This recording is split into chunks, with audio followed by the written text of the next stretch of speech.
So today we have to take off from the short runway in Red Deer, Alberta because the long runway is closed due to construction. And that means that everything has to be perfect on the takeoff roll. Otherwise, if we have a problem, especially a mechanical problem where we have to try to stop the aircraft, we could crash at the end of the runway. These kinds of takeoffs always make me nervous. I'm Evan, and I've been flying airplanes since I was 14 years old. Being a commercial pilot in the Rocky Mountains is incredible and has led me on some very wild adventures. My mission? To share with you my love for aviation, the outdoors, and all the things I've learned along the way in hopes of inspiring the next generation of adventurers and adventure-seeking pilots. If you're new to the channel, then cheers, don't forget to like and subscribe, and as always, welcome aboard.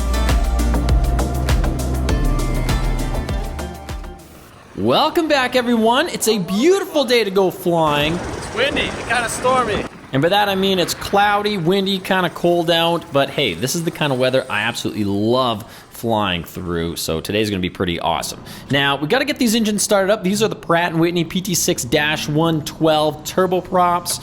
And I like to alternate which engine I start first. So since on my last flight I started the left one first, this time I'm going to start the right. And during the startup process, once we add the fuel, we just got to monitor the ITT, monitor our temperatures, and spool up RPM, make sure that the engine starts properly. And everything does on this one, as it usually does. We're going to throw the generator on and then cross start the other engine. And when you do this, the second engine you start will always be a little bit cooler. It'll spool up faster because you have the assistance from the generator on the operating engine to assist in the start cycle. So you'll see the props spool up a lot faster. And just like starting the first engine, we want to monitor the temperature and the spool up RPM, make sure it starts properly as well. And once it's stabilized, above 52%, we can turn the starter off, turn the generator on, avionics, fuel control heaters, our auxiliary fuel pumps, and we're ready to taxi and do our taxi checks as well as our pre-takeoff checks, which include a run-up. We just gotta be careful, there's a helicopter here parked on our left side, so we wanna be cautious of them. And here's the airport diagram. We're gonna be taking off a runway 30. It's the short runway at Red Deer Airport. It gives us approximately 3,400 feet, which is indicated right here, of runway length. And we are going uphill, 0.52%, which is something to consider because that's gonna lengthen our takeoff roll.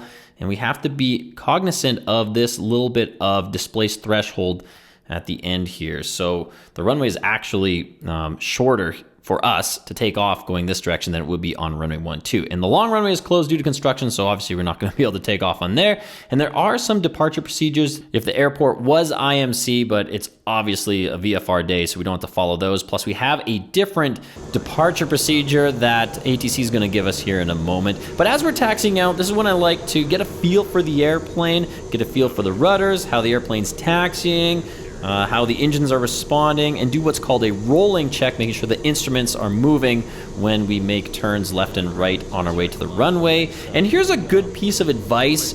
It used to be a bad habit of mine to multitask. Since I was always flying single pilot, I would multitask while taxiing the airplane. Now I like to stop the aircraft. We're getting our clearance right now, so I'm obviously going to be looking at my knee board, writing stuff down.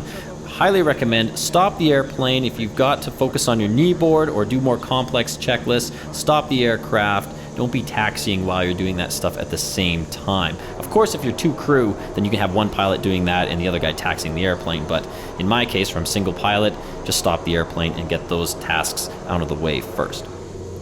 Now we're pulling up to the hold short line, runway 30, like I was showing you there on the chart. That's what we're going to depart from. Like I said, it's a short runway.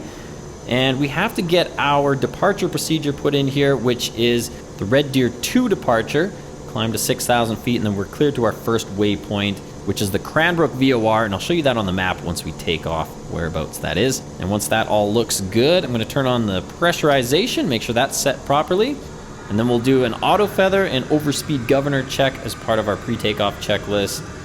I didn't put it in this video because it does take a little bit of time, but you'll see me do it in some of my other videos. Now, we're gonna request takeoff clearance, and remember, we're taking off a runway 30. It's the short runway. We do have a bit of a headwind, which is gonna help, but this runway is sloped uphill, so that's gonna add to our takeoff distance. And a little critique here, I probably should have used a little bit more of the runway here. I could have steered a little to the left there to make use of an extra 20, 30 feet of runway, because every little bit counts on these shorter runways. And we're going to do what's called a standing takeoff. We're going to hold the brakes, apply almost full power. But these engines make 1,200 foot-pounds of torque each, so we're going to get as close as we can, release the brakes, and then just walk the power levers up to full power. We're going to abort the takeoff if we have any problems below 60 knots. Above that, we're basically going to commit to flying the airplane. And you'll see those yellow lines there, those markers. That's where the intersecting runway is to the right. And past those markers, we have about 2,000 feet of runway left. And at 100 knots, we can rotate, bring the landing gear up, and there goes the end of the runway right there. So you can see that bit of headwind did help quite a bit. And because the aircraft is light, I've got nobody else on board the airplane. We don't have a lot of fuel. That this airplane actually got off the ground fairly quickly. But if we were full fuel and a decent load of passengers, that takeoff would be a lot scarier.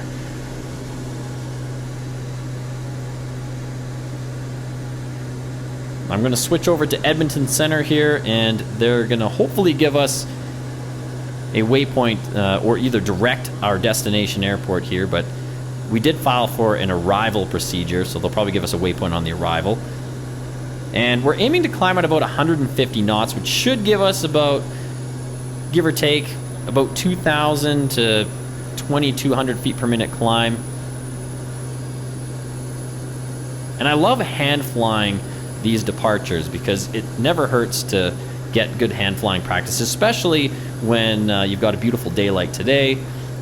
A lot of pilots will just throw on the autopilot right away, and although that's good practice because that's a procedural thing, it's, in my opinion, a great idea to make sure you take advantage of these days where you can hand fly the airplane and just get comfy, go back to your stick and rudder roots and practice your hand and foot skills.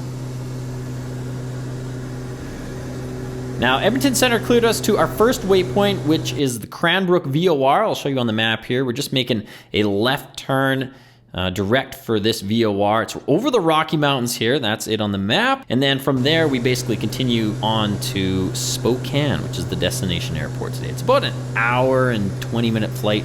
I'm going to engage the autopilot so it follows our heading bug. I just have the heading hold mode selected, and it's going to take us up to 22,000 feet, which is in our altitude pre-select. That's going to be our cruising altitude for today. How I choose those cruising altitudes depends on the winds. If it's a really windy day and we've got lots of headwinds, then usually I'll try to select lower altitudes because it's usually more favorable for the winds.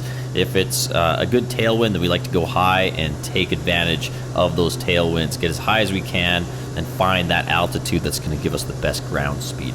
And as we're climbing, I'm just monitoring everything, kind of taking a macro view on all the systems, making sure the engines are working properly, the pressurization is climbing, that the avionics and navigation is working, and that everything else is functioning properly before we get into these clouds. As you're going to see here, we're going to have to get on top of these clouds that are straight ahead of us, and we will probably get into some icing conditions. And by the way, it's bright outside, so I'm going to need my flying eye sunglasses. I think I have 4 or 5 pairs of these things now. Absolutely amazing. Pretty much indestructible, and they work great with a noise-canceling headset because of their thin frames. And if you want to buy a pair, use my discount code EvanLuft with no spaces. It'll save you 10%. I'm going to turn on the nav mode on the Garmin GFC 600 Autopilot, and before you do this, it's always a good idea to make sure that your flight plan is all set up, because when it's on nav mode, it's going to follow what is programmed into your flight plan. So if you didn't put in the correct flight plan, it doesn't matter, it's going to fly it either way. So you just want to make sure you have all the correct waypoints. Oil temperature and pressure is looking good on both engines, as well as ITTs, that's interstage turbine temperature. Because we're through 10,000 feet now, we can turn our strobe lights off, and because we're going to be in the clouds, there's no point in having our strobe lights on. Basically useless if no one can see them. And we can get on our handy checklist here and do our 10,000 foot checks, which involve a few items. First being the pressurization, making sure that the cabin is climbing properly, that the lights are off, and that the proper ones are on. We want to maintain about 140 knots or more in the climb from 10,000 feet and up. We want to check the engines and just make sure that everything else is working properly, that we're going to the right waypoints, that there's no unforeseen airspace ahead of us. And The whole idea of this is just to make sure we are staying ahead of the airplane, that we're one step ahead of the aircraft, especially if we're going to enter into clouds or fly IFR. It is so important. And here's a quick shout out to DeVille Coffee, a local coffee shop in Calgary. They don't sponsor the channel or anything like that, but they make great coffee. They're friendly people. They've got several locations now, good pastries, and it's usually my first stop before I head to the airport. And I like to support local businesses. It costs me literally nothing to do a little shout out while we're in the climb up to flight level 220. But yeah, if you're in the Calgary area, check out DeVille Coffee. Absolutely delicious. And a great place to hang out and get some work done. In fact, this is probably where I edited this video. Now you can see these clouds ahead. They do look kind of puffy. They're cumulus clouds, so they are going to have some moisture in them. So we will have to expect that we're going to pick up a little bit of ice as we climb through them. But nice comforting thing is we can see what's on the other side. We can see kind of what the tops are, and we're definitely going to be above them. But we are going to have to fly through them, so we have to expect a little bit of icing conditions. And this is our icing checklist. We have our pitot stall heat is on. That's on anytime we're flying the airplane. Inertial separator, so we don't ingest any ice. Prop heat, windshield heat, and the pneumatic boots we use on the leading edge of the wing to break any ice that's accumulated on the front of the wings. And it's important to understand the difference between de-icing equipment and anti-icing equipment on the aircraft. De-icing equipment is used to remove ice that's already accumulated, such as the boots or the prop heat, whereas anti-ice is used to prevent ice accumulation, such as the pitot heat or windshield heat, and that should be on before any ice accumulates. Now we've entered into these clouds now, so we are IMC, we are IFR, and we're just monitoring everything, making sure that we aren't picking up any ice. There's a very trace amount, it's almost nil. So we don't have to cycle the boots or anything like that. We're going to pop out here fairly soon, but we have to remember the priorities as a pilot: to aviate, navigate, communicate, and of course coffee, tea, serving stale pretzels is the last priority. That's where passengers fall on priority number 4 there. The most important thing is to fly the airplane. Let's see, we're just popping out here now, just going to skim through the tops of these clouds, and this is usually where you get the worst icing conditions, through the tops of cumulus clouds. And it is a little bit bumpy. We're almost through 18,000 feet now. We're hopefully going to pop onto these clouds right away, but it is pretty thick up here. And usually you can tell because you can barely see the nose of the aircraft or the wingtips. And we do have a little bit of ice accumulating on the front windshield, which in this airplane, the windshield has 2 modes. You can use it as a de-ice as well as an anti-ice. I might be able to show you this, but I don't think we'll have enough ice on it to actually demonstrate it once we get through these clouds, because we're going to be through these clouds in a matter of minutes here, if not a matter of seconds. So there we go. Got this last poofy cloud, and it's these last little poofy ones that always seem to have the most ice in them, so we might get a little bit. Oh, there you go. So we're out on top here now. You can see a little bit of that mixed ice on the windshield, and we can remove that ice by just throwing the windshield heat on high for about 10 seconds, and it'll clear it off. But because we're in the sunshine now and we got about an hour left in the flight, whatever trace amounts of ice are on the airplane should sublimate off. But we have to be aware that it's there, because small amounts of ice can have huge impacts on an aircraft's performance. So we want to monitor that and make sure the airplane's performing properly, which it is, and we don't have any sort of aerodynamic issues. And all of this ice should be gone by the time we get ready for our descent. Thanks for watching, everybody. Hope you enjoyed this video. Don't forget to like and subscribe. And as always, if you're new to the channel, welcome aboard. Little cheers to all the new viewers. And if you're curious on what it's like to become a pilot, what the process is, how to get your first aviation job, then I've got videos on my channel that you can check out to help get you started. Absolutely love and appreciate all the support, everybody. So we'll catch you on the next adventure. Happy and safe flying, everybody.